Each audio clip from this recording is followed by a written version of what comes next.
I used to be accused of bringing in too many, both Europeans and others. So I think integration matters.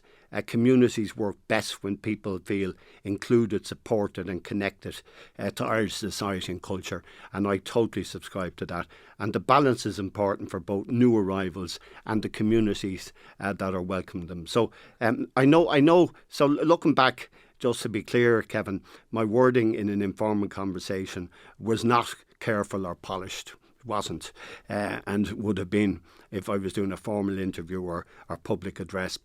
And so if anyone was offended by how I expressed myself, I sincerely regret that. But I do not accept the claim that I'm racist, because that's just simply not true, nor does my public record in any way indicate that over decades. You have had and weathered a fair number of political storms and controversies in your years, but Ahern racism row on the front of a lot of papers. What did you think when you saw those headlines? Yeah, no, it's very annoying because the last thing. I mean, if do you understand why those headlines arrived? I suppose I don't actually. I don't actually. I don't take that my comments. Could be said. I certainly have no difficulty agreeing to the point that I shouldn't have singled out one nationality. That was, or one group of people. That was wrong. But I don't think that there's anything wrong with talking about what the people are talking about. If we come to a stage in this country, you mention an issue people are talking about, and you're jumped on, well, that's a sad day for speech. I was very disappointed that he ran to RTE to make his comments.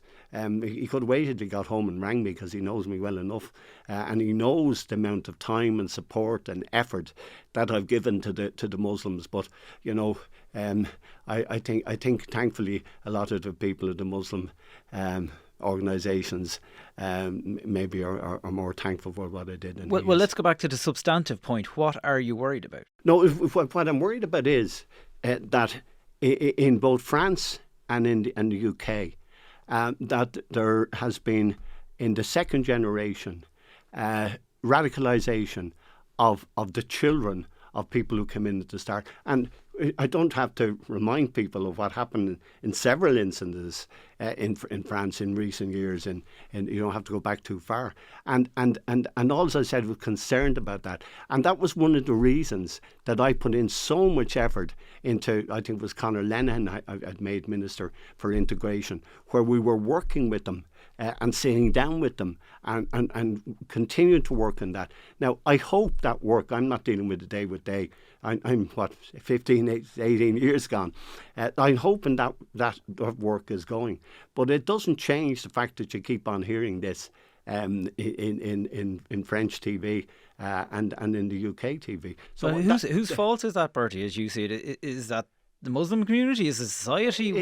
How does that happen? That doesn't just happen. No, it's society. I think it's that to make sure our integration policies that I started are working. In fact, we haven't had a problem here, I think, since I had to deal with the radicalisation in the education system back when I was there.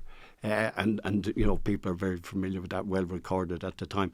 But it still is, all as I said to that lady, is something I worry about. And I do, based on what has happened elsewhere, where they've had the same kind of experience. Now, if our integration system that I set up is working and if it's effective enough, fine.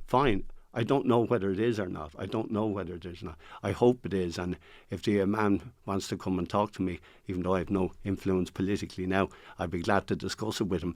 But I think for him to say that I was in some way out of touch or I didn't know about this, when I've stood on my head to try and help them in the early years here, and help them in Clonskee and visit Clonskee and help them when they were under duress from after the difficulties in the United States, I think is a bit rich.